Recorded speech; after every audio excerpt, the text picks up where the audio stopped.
Welcome back, everyone, to the topic of the week.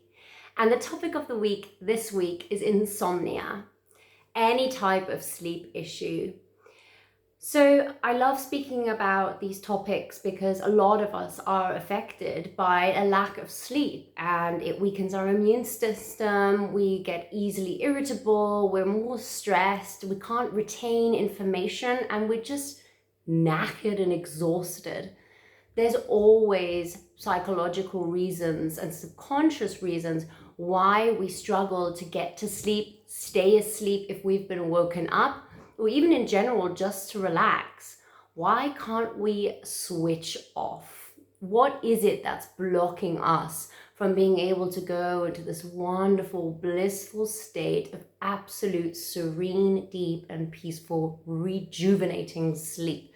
Because I'm sure that is what you want. And then to be able to have enough sleep, not oversleep, and wake up in the morning feeling refreshed, energized, motivated, and ready for life.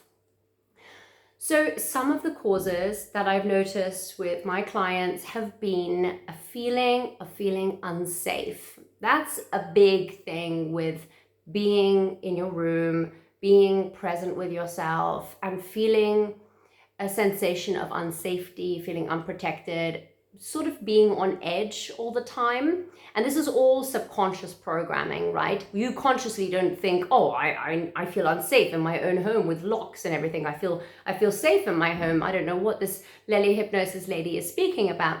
But subconsciously, there may have been reasons, things, imprints that happened in your childhood that caused you to feel like sleep or the bedroom is a place of worry and stress, or a feeling of unsafety and feeling unprotected. That could be one of the reasons. So let's explore that a little further, and then I'll give another example of another cause that could also be the reason. There are many causes because every person is unique. So what I may be suggesting to you may not be accurate to you. But it just is, I'm here to entice you and to kind of make you aware that there are other reasons for why we struggle to get to sleep, why we can't meditate. Because a lot of us say, I'm too impatient to meditate. I don't have the time. I get bored and so on. And a lot of the time it's actually we just don't want to be in the silence, in the here and now, because then the brain starts, the thoughts start going, and we'll have to listen to it and be aware of it. That's why we need to get rid of that annoying little voice, that nasty little voice, and calm it down and make it into a soothing, calming, and peaceful voice that always motivates you. So let's go back to explore what one of these causes is. So we're going to give a hypothetical example of a 4-year-old boy who's in his bedroom. He is asleep, and he is awoken in the middle of the night by his two parents arguing. He overhears this and worries and wakes up and can hear them shouting and screaming. It doesn't always necessarily need to be violent. So I'm sure that some of you may have been affected by violence in your home. There may have been other things that have happened, and I empathize with you if you've gone through that. But sometimes it isn't even something too dramatic. Maybe this child overheard this argument and in that moment felt powerless, helpless, unsafe, unprotected. And maybe that went on for a week. Maybe this child overheard the parents argue on a regular basis. And so in that child's 4-year-old mind, bed, sleep causes worry, stress, powerlessness, helplessness, and fear of the unknown. What's going to happen? Are my mommy and daddy, is it my fault that they're arguing? Why are they so angry? What's going on? All of these what ifs and unknowns, feeling unsafe, unprotected, insecure.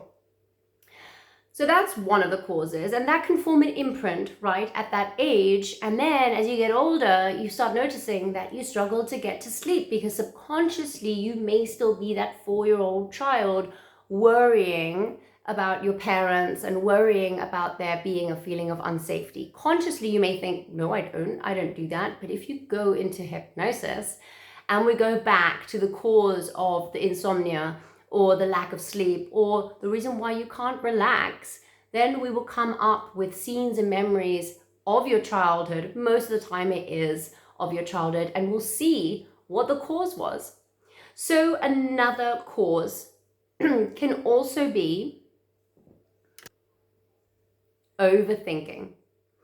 So as I already mentioned, that little nagging voice that doesn't stop. And what do we do when we want to avoid this voice? Well, what we should do is meditate, find out, why am I feeling this way? And go within us and heal, whether it's with hypnotherapy, whether it's with a psychiatrist, whether it's whatever kind of healing journey you want to go on, whatever aligns and suits you, that's the thing that you should do. But what most of us tend to do is try and block out that annoying voice. How can I stop overthinking? I can smoke some weed, chill out, because then I don't need to try to get into this level of deep and relaxed sleep when I can just get something instant like that, a toke on a reefer, to be able to just relax.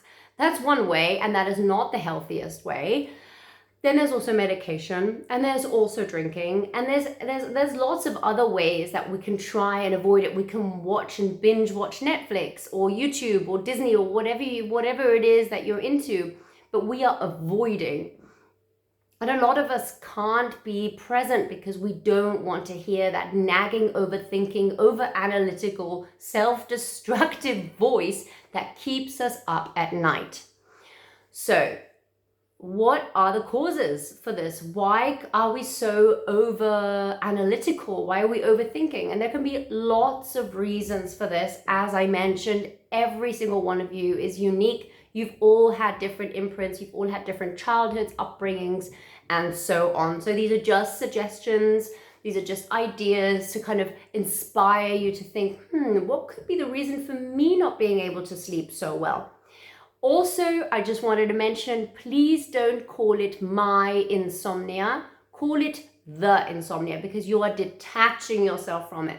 Just like I am proud of my car, my husband, my dog, my son, and so on. They're mine. I'm happy. I love those things. I'm not my insomnia. I'm not proud of that. I want to get rid of that. So I'm going to detach from it. So if you can, I'd love you to start changing your vocabulary. The insomnia, the anxiety, the addiction to pills, the whatever it is, detach yourself from the negative. So, overthinking, why does this start? So, a lot of children feel overly criticized. So what we forget as parents is that we're constantly telling our kids to do brush your teeth, do this, do that, ding, dang, ding, ding, ding. And then we forget that we don't reward them. And maybe you do if you are a parent, maybe that's not you, but there are a lot of parents that forget that our children aren't little robots, that they're also little human beings, and that they don't always want to do stuff, and they don't always want to feel like they're not doing enough. You didn't brush your teeth long enough. You didn't put your shirt in the right way. You didn't blah, blah, blah, blah, blah. You didn't hang up the towel, and it's constant nag, nag, nag.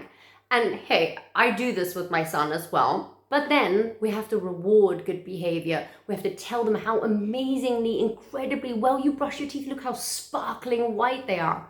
So one of the causes for this analytical, overthinking mind is a feeling of not feeling good enough. A feeling of feeling unsafe, fearful, and so on. Fearing judgment or criticism. If we overanalyze and overthink, then maybe we will be safe, and we'll be safe from any kind of judgment or not doing something well enough. And again, it stems back from childhood, and it could have been for any reason. Overcritical parents, or just one parent. It could have been a teacher. It could have been kids at school bullying you. It could have been anything. But there's always an imprint that was caused in childhood. We as adults are still affected by our childhood, and just saying, yeah, it was in the past. Of course it's in the past, but we need to work through this, be able to acknowledge and honor that pain, betrayal, hurt, whatever it is that you went through. And then we can forgive, we can let go, we can heal, we can finally be present in the here and now and drift into the most wonderful, soothing sleep. So I hope I gave you some clarity, and there is so much more information on lack of sleep, insomnia, and not being able to relax properly.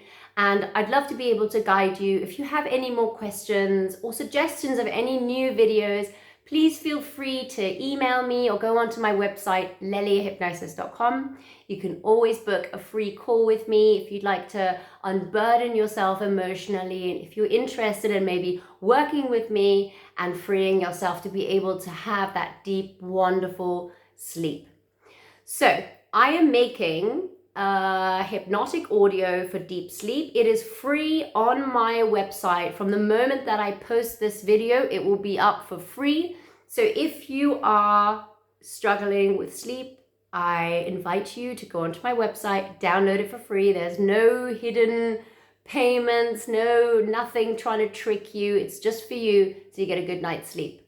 All my love, have the most amazing, peaceful sleep. Bye-bye.